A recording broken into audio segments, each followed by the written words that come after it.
The conference room fell silent as Marcus Chen held up the delicate silver bracelet, its 3 interlocking hearts catching the fluorescent light. His hand trembled slightly as he addressed the woman at the head of the table, Victoria Ashford, CEO of Ashford Industries, one of the most powerful executives in the city. "I'm sorry to interrupt," Marcus said, his voice barely steady, "but where did you get that bracelet?"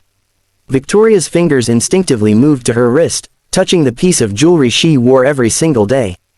The entire board of directors turned to stare at Marcus, a mid-level project manager who had just violated every rule of corporate hierarchy by speaking out of turn during the quarterly review meeting. "Excuse me," Victoria's voice was sharp, her ice blue eyes narrowing. Marcus swallowed hard. He'd prepared for this moment for 3 years, but now that it was here, the words caught in his throat.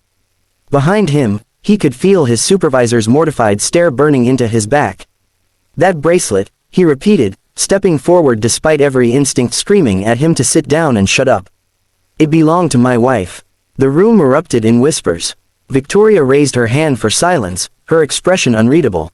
She studied Marcus for a long moment, taking in his wrinkled shirt, the exhaustion etched into his 32-year-old face, the desperate determination in his eyes.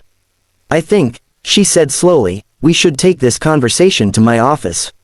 Board meeting adjourned. 20 minutes later, Marcus sat across from Victoria in her corner office, floor-to-ceiling windows showcasing the city skyline behind her. He held a photograph in his hands, one of the few things he carried in his wallet everywhere he went. It showed a young woman with warm brown eyes and an infectious smile, wearing the exact same bracelet that now adorned Victoria's wrist. Her name was Sarah, Marcus began, his voice thick with emotion. "Sarah Chen. We married young. I was 23, she was 22. Everyone said we were crazy, that we should wait, build our careers first. But when you know, you know." Victoria remained silent, her fingers still resting on the bracelet. "We had a daughter 6 months after we married. Emma, she's 7 now." Marcus's eyes glistened. "Sarah was everything, an amazing mother, my best friend, the person who made me believe I could be more than I was. She worked as a nurse at County General, always taking extra shifts so we could save for a house. I was finishing my engineering degree at night school." He paused, gathering the strength to continue. 3 years ago, Sarah was driving home from a double shift. It was 2 in the morning. There was an accident on the highway, a multi-car pileup. She stopped to help because that's who she was. She couldn't just drive past people in need. Victoria's professional mask began to crack, her expression softening. She was helping a woman trapped in an overturned sedan when another car, driver drunk, came barreling through. Sarah pushed the woman out of the way. Marcus's voice broke. She saved that woman's life. But Sarah didn't make it. The silence that followed was deafening. Victoria closed her eyes, and when she opened them again, they were bright with unshed tears. "The bracelet was custom made," Marcus continued. 3 hearts for the 3 of us, me, Sarah, and Emma. I gave it to her on our first anniversary.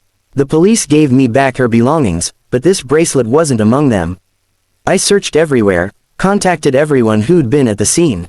It was the one thing Emma asked about constantly. "Where's Mommy's bracelet?" she'd cry. "The one that means we're a family." Victoria stood abruptly, walking to the window. Her shoulders shook, slightly, and Marcus realized she was crying, this powerful CEO who commanded billion-dollar deals with an iron will. "Mr. Chen," she finally said, her voice strained, "I was the woman in that car." The world seemed to tilt beneath Marcus's feet. Victoria turned to face him, tears streaming down her cheeks unchecked. "I was coming back from a business trip. I'd had 2 glasses of wine at dinner, not enough to impair me legally, but enough that when I saw brake lights too late, my reaction time wasn't what it should have been. I swerved, lost control, and my car flipped." She removed the bracelet with shaking hands, holding it as if it were made of glass. "I was trapped, disoriented, panicking. And then there was this angel, this woman with the kindest eyes I'd ever seen. She told me everything would be okay. She held my hand while she worked to free my seatbelt. She talked to me, kept me calm, told me about her daughter who loved to paint, about her husband who was going to be an engineer." Victoria's voice cracked completely. "She told me about this bracelet. She said it reminded her why she fought so hard every day, because the 3 hearts meant her family would always be connected, no matter what. She was showing it to me, telling me about how you'd scrimped and saved to have it made, when I heard the screaming. People yelling for her to move. She looked up, saw the headlights coming straight for us. Marcus couldn't breathe. He'd imagined Sarah's final moments 1,000 times, but hearing it from someone who was there broke something open inside him. She pushed me, Victoria whispered. Used all her strength to shove me out through the window she'd just cleared. I fell onto the pavement. The impact knocked me unconscious. When I woke up in the hospital, they told me what happened. They told me about the hero who'd saved 5 people that night before sacrificing herself for one more. She walked over to Marcus, kneeling before him despite her expensive suit, despite her position, despite everything. This bracelet was somehow on the ground near me when I was put in the ambulance. In my confused, traumatized state, I grabbed it. I think part of me knew it was important. When I recovered enough to think clearly, I tried to find out who it belonged to, but there was so much chaos that night, so many victims. I didn't know her name. I didn't know how to find her family. Victoria placed the bracelet gently in Marcus's palm. I've worn this every single day for 3 years. I told myself I was keeping it safe until I could return it to its rightful owner. But really, I think I wore it because it reminded me of her. Of the woman who gave me a second chance at life. Marcus stared at the bracelet, emotions warring inside him, grief, anger, relief, confusion. Why didn't you try harder to find us?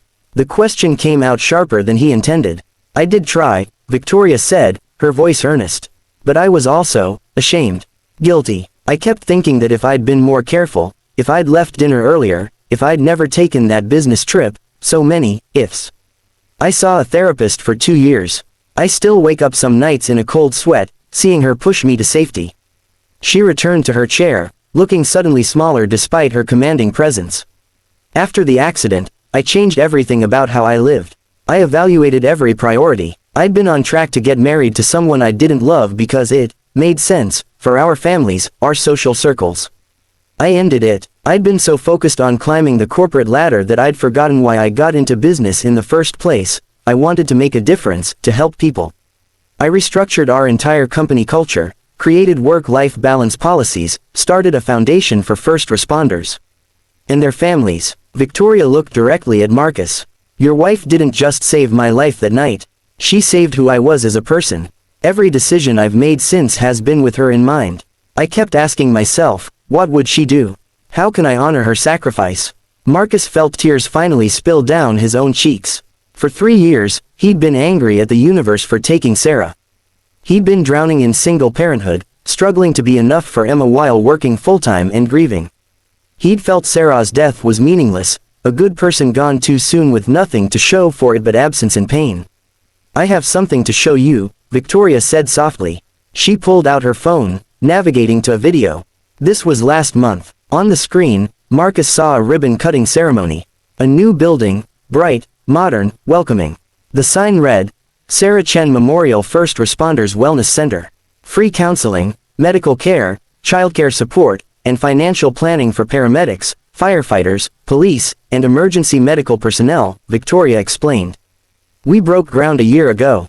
Your wife's story inspired it.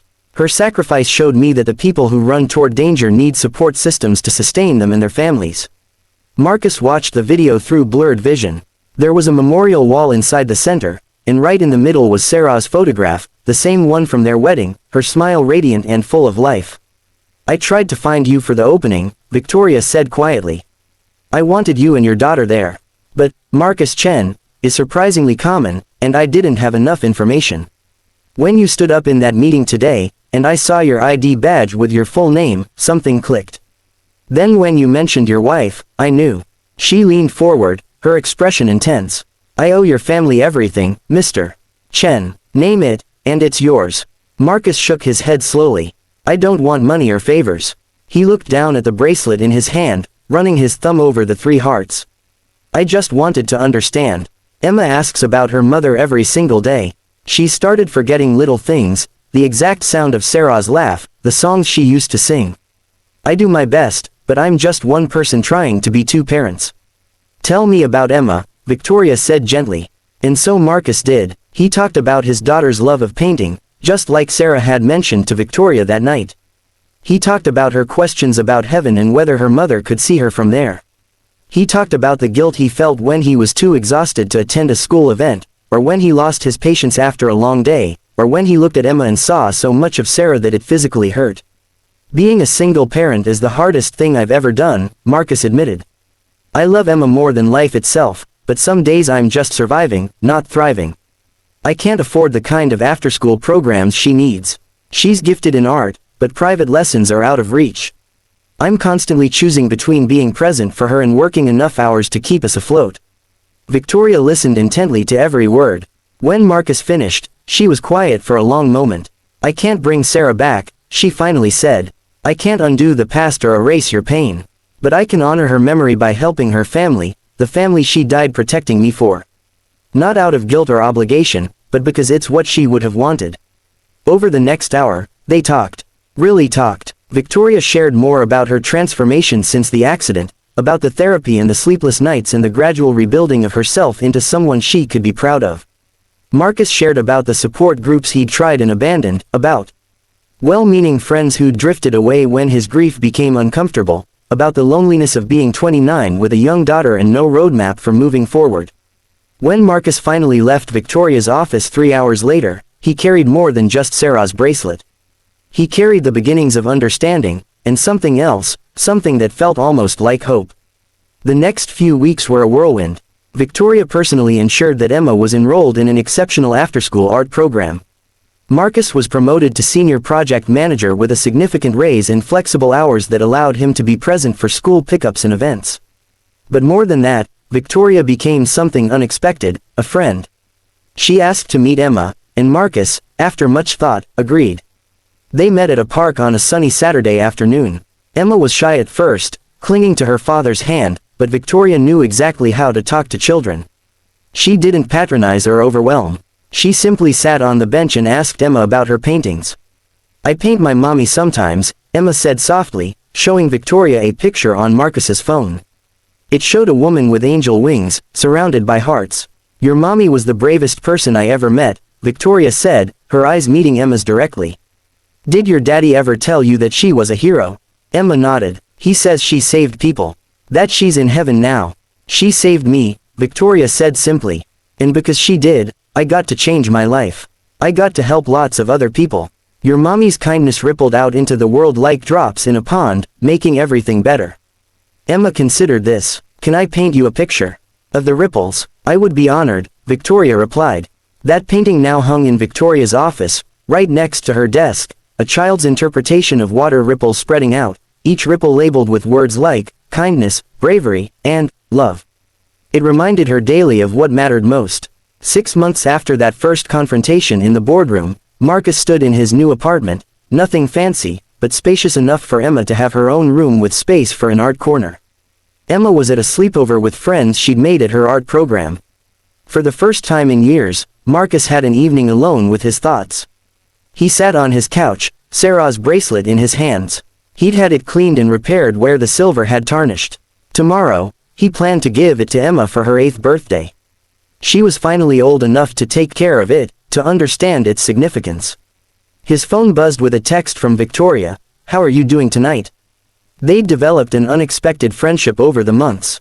She'd become Emma's honorary aunt, showing up for art shows and birthday celebrations. She'd introduced Marcus to her therapist, who'd helped him process his grief in healthier ways. She'd proved through consistent action that Sarah's sacrifice hadn't been in vain. Marcus replied, thinking about Sarah. Missing her, but also grateful. For what? Victoria wrote back. Marcus thought about his response carefully. For the time we had. For Emma. For understanding that Sarah's last act was pure love, protecting a stranger because that's who she was. And for you, for honoring her memory in ways I never could have alone. Victoria's response came after a pause. I think about her every day. I hope I'm making her proud. You are, Marcus typed. We both are. The next evening, Emma unwrapped her birthday present with eager hands. When she saw the bracelet, her eyes went wide. Mommy's bracelet, she gasped. The one that was lost. It wasn't lost, Marcus said, pulling her into his lap. It was being kept safe by someone your mommy saved. And now it's yours, to remind you that no matter what happens, we're always connected. You, me, and mommy. 3 hearts, 1 family. Emma clutched the bracelet to her chest, tears rolling down her cheeks. I won't ever take it off. You might have to, for showers, Marcus said with a gentle laugh, kissing the top of her head. Then only for showers, Emma insisted. She slipped it onto her small wrist. Daddy, do you think Mommy can see us? Marcus looked at his daughter, this beautiful, talented, kind child who was Sarah's greatest legacy. He thought about Victoria and the lives she changed, about the wellness center helping thousands of first responders, about the ripples of kindness still spreading from one woman's choice to stop and help a stranger. Yes, he said firmly. I think she sees us. And I think she's so proud of the person you're becoming. That night, after Emma was asleep, Marcus sat down and did something he hadn't done in 3 years. He wrote a letter to Sarah. Dear Sarah, he began, I found your bracelet. But more than that, I found out that your last act saved someone who has helped save us in return. I was so angry for so long, feeling like your death was meaningless. But I understand now, you taught someone that life is precious, that kindness matters, that we're all connected. Your legacy isn't just Emma or me, it's everyone whose life is better because you showed Victoria what true courage looks like. I'll never stop missing you. Emma needs her mother, and I need my wife. But I'm learning to live with the grief instead of drowning in it.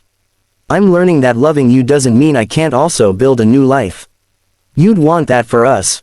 You'd want us to be happy. Thank you for being exactly who you were. Thank you for stopping that night, even though it cost you everything. Thank you for loving us so completely that it still sustains us 3 years later. We're okay, Sarah. It took a long time and a lot of help, but we're okay. And we'll keep going, carrying your love with us, 3 hearts forever connected. Until we meet again, Marcus. He sealed the letter and placed it in the memory box he kept of Sarah's belongings. Someday, when Emma was older, he'd show her all of these letters. For now, it was enough to have written it, to have acknowledged both the pain and the healing. 2 years later, Marcus stood beside Victoria as they cut the ribbon on a new wing of the Sarah Chen Memorial Center, this one focused on supporting children who'd lost first responder parents. Emma, now 10 and astonishingly talented, had created a mural for the children's grief counseling room. It showed a garden where flowers grew from tears, reaching toward the sun. Your mother would be so proud of you, Victoria whispered to Emma, squeezing her hand. I know, Emma said simply, touching the bracelet she never took off except for showers, just as she'd promised. I can feel it. Marcus watched his daughter, strong and kind and resilient, and realized that Sarah lived on in ways he'd never imagined that horrible night 3 years ago. She lived on in Emma's compassion, in Victoria's transformation, in every first responder who found support at the center bearing her name, in every life touched by the ripples of her sacrifice. The truth that had followed that day in the boardroom had hit hard, but it had also healed. Sometimes the most profound connections come from the deepest losses. Sometimes strangers become family, and sometimes, love really does persist beyond death, carried forward by those who choose to honor it through their actions. As the evening sun painted the sky gold, Marcus felt something he hadn't felt in years, peace. Not the absence of grief, but peace alongside it. Sarah would always be part of them, her memory kept alive not through pain but through purpose. And that, Marcus thought as Emma laughed at something Victoria said, was the greatest tribute of all.